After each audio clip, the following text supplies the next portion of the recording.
Hey guys, in today's video we'll look at my top 10 unused mount appearances in World of Warcraft, but before we jump ahead to the actual top 10, I would like to say a few things. Now, I know that you might not share my thoughts on the following topic and that my opinion might not be a popular one, but please hear me out. We have a lot of reskin mounts in Battle for Azeroth, and to be honest, I might be one of the few ones who actually thinks it's okay, as long as they drop from island expeditions. Now, if they were to use reskin mounts on story-driven content such as raids or wolf runs, well, I wouldn't be okay with it, and a good example of that would be with patch 8.1, where the Alliance got a unique Darkshore mount, and the Horde, well, they just got a reskin of the Storbat mount without any changes at all. I kinda wish they had done some changes, but please let me know in the comments below what your thoughts are. Do you think that it's okay that they use reskin mounts as a reward for island expeditions, or would you prefer it if they introduced them in another way? Anyways, let's start the top 10. At number 10 we have the purple war steed, and the reason why I chose this one as a top 10 is because of its purple color. Believe it or not, a lot of people actually like the aesthetics of a purple transmog, and this mount's purple details would go perfect with it.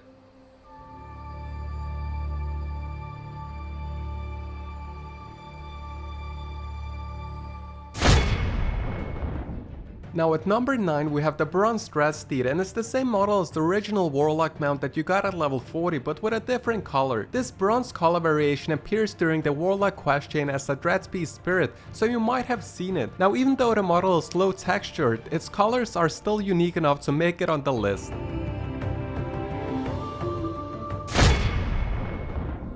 At number 8 we have the Alliance Night Steed, and the reason why this mount is on the list is because of its many different colors, and it almost reminds me of an Argent Dawn mount combined with a circus mount due to all of its rainbow colors. Unfortunately, we have only seen it be used by an NPC in Battle for Mount Hyjal and in Hellfire Peninsula, so I doubt we'll ever be able to obtain it, but nevertheless it does deserve a spot on the list.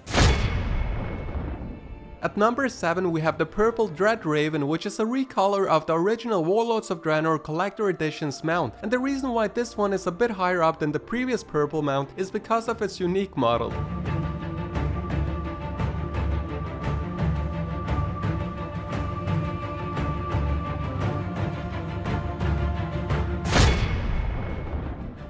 At number 6 we have a red color variation for Azul. Now, the original mount drops from Mythic Argus and Legion, and even though I do love the original color, this red color fits the mount pretty well, and it would have been amazing for a fire mage.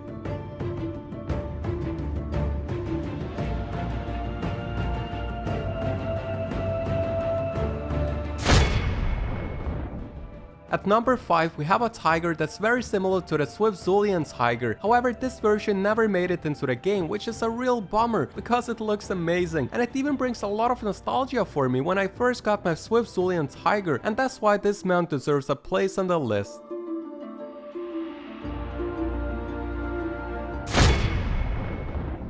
At number 4 we have the Black Bee, which is a unique model that was introduced in Battle for Azeroth. Now, we still haven't seen it on the live servers, but I would be surprised if we don't see it as a mount at some point during the expansion. Now, the reason why this mount is so high up on the list is due to its unique model, and the black version just makes it look a lot more badass and even more mean looking, which is always a good thing.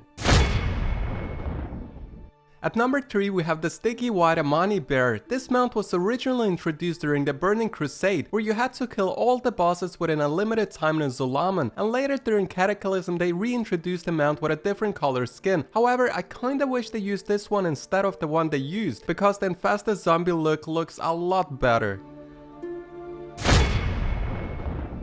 At number 2 we have an alternative color for the Longboy from Battle for Azeroth, and the reason why it's on the second place is because the model is loved by many, and the silver color kinda reminds me of a snow leopard, which is one of my favorite animals. Hopefully we see this color variation at some point during the expansion.